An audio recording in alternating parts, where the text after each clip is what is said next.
Baik, terima kasih atas waktu dan kesempatannya. Pada kesempatan kali ini, perkenalkan nama saya Firdaus, mahasiswa S2 Ilmu Komputer di Universitas Pendidikan Ganesha.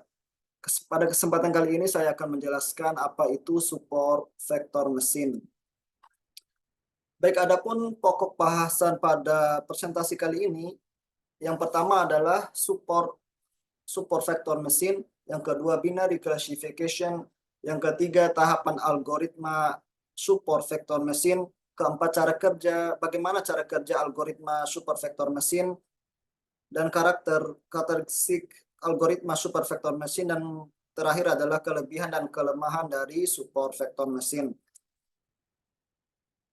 Adapun support vektor mesin diperkenalkan oleh Vapnik tahun 1992, di mana SVM ini memenuhi 3 syarat utama sebuah metode PR. Yang pertama adalah robustness, yang kedua theoretical analysis, yang ketiga adalah feasibility. Pada prinsipnya bekerja sebagai binary classifier, dan saat ini tengah dikembangkan untuk multi-class problem structure risk minimization. Kemudian yang kedua adalah binary classification. Binary classification yaitu mengklasifikasikan data menjadi dua kelas, atau kelas 1, kelas 2, kelas A atau kelas B. Contoh model linear sederhana untuk binary classification diberikan persamaan seperti rumus ini, yaitu F ada faktor X sama dengan W atau berat, B adalah biasnya. Kemudian suatu data direpresentasikan sebagai feature vektor X dan terdapat bias B. Kemudian klasifikasi dilakukan dengan melewatkan data pada fungsi yang memiliki parameter. Binary classification fungsi tersebut menghitung bobot setiap fitur pada vektor dengan mengalihkan dengan parameter. Kemudian bisa dilihat pada tampilan ini visual dari binary classification, di mana yang warna biru ini saya visualisasikan dengan warna biru atau kelas A. Kemudian kelas B divisualisasikan dengan warna hijau.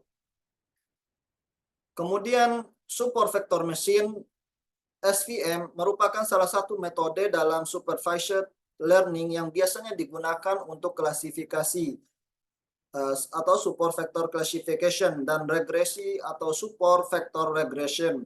Dalam pemodelan klasifikasi, SVM itu memiliki konsep yang lebih matang dan lebih jelas secara matematis dibandingkan dengan teknik-teknik klasifikasi lainnya. Kemudian SVM juga dapat mengatasi masalah klasifikasi dan regresi dengan linear maupun non-linear. SVM juga digunakan untuk mencari hyperplane terbaik dengan memaksimalkan jarak antar kelas.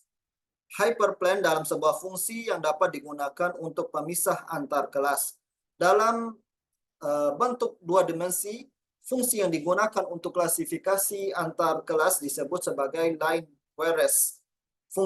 Di mana fungsi yang digunakan untuk klasifikasi ini antar kelas ini dalam bentuk 3D disebut plane similarly. Sedangkan fungsi yang digunakan untuk klasifikasi dalam ruang kelas dimensi yang lebih tinggi disebut hyperplane.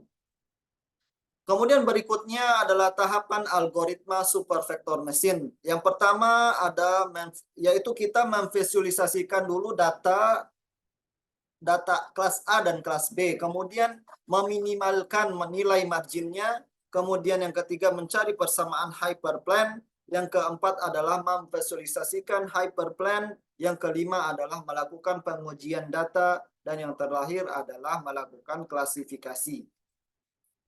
Kemudian adapun cara kerja algoritma supervektor mesin seperti yang dilihat pada gambar tersebut, ada yaitu support vektor, margin, SVM, dan hyperplane.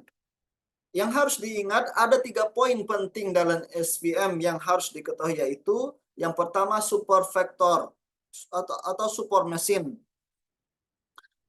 yaitu objek data terluar yang paling dekat dengan hyperplane. Hyperplane yang dimaksud dengan hyperplane adalah garis pembatas yang berfungsi sebagai pemisah antara objek terluar supervektor.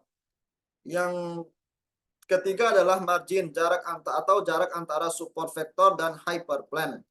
Kemudian bisa kita lihat pada gambar di berikut ini, di mana ini dibagi ada margin, yaitu seperti lihat pada gambar di depan, kemudian ada supervektor, kemudian ada X2 atau X1 sebagai vektornya, kemudian W adalah berat atau bebannya. Dan di sini adalah marginnya, pemisah antara garis. Kemudian ada ini berat atau ini adalah kelas A, ini adalah kelas B. Kemudian karakteristik SVM. SVM adalah suatu teknik untuk melakukan prediksi baik dalam kasus klasifikasi maupun regresi. SVM berasal dalam suatu kelas dengan artificial neural network dalam hal fungsi dan kondisi permasalahan yang bisa diselesaikan. Keduanya masuk dalam kelas supervised learning. Secara prinsip, SVM adalah linear classifier, di mana SVM menerapkan strategi struktural risk minimization. Pattern recognition dilakukan dengan mentransformasikan data pada input space ke ruang yang berdimensi lebih tinggi, dan optimasi dilakukan pada ruang vektor yang baru tersebut. Hal ini tujuannya untuk membedakan SVM dari solusi pattern recognition pada umumnya yang melakukan optimalisasi parameter pada ruang hasil transformasi yang berdimensi lebih rendah daripada dimensi input space. Kemudian prinsip kerja SVM pada dasarnya hanya mampu menangani klasifikasi dua kelas. Jadi hanya mengklasifikasikan dua kelas saja, kelas 1 atau kelas 2 atau kelas A atau kelas B. Kemudian di antara kelebihan SVM yaitu yang pertama generalisasi, yaitu kemampuan suatu metode SVM, neural network dan sebagainya untuk mengklasifikasikan suatu pattern yang tidak termasuk data yang dipakai dalam fase pembelajaran metode itu. Kemudian course of the dimensionality.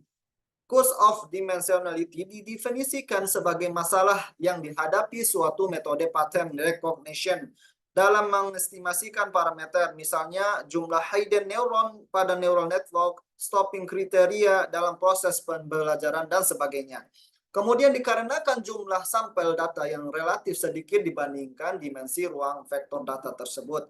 Kemudian ada feasibility, kelebihannya adalah feasibility, di mana SVM dapat diimplementasikan relatif lebih mudah karena proses penentuan supervektor dapat dirumuskan dalam QP problem. Dengan demikian, jika memiliki library untuk menyelesaikan QP problem, dengan sendirinya supervektor mesin itu dapat diimplementasikan dengan mudah. Selain itu dapat diselesaikan dengan metode sekuensial sebagaimana penjelasan sebelumnya. Kemudian adapun kekurangan SVM yaitu pertama sulit dipakai dalam program berskala besar. Skala besar dalam ini dimaksudkan dengan jumlah sampel yang diolah. Kemudian SVM secara teoretik dikembangkan untuk problem klasifikasi dengan dua kelas saja.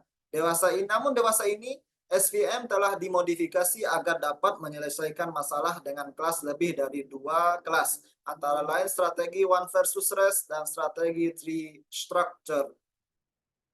Kemudian terakhir, itulah yang dapat saya sampaikan.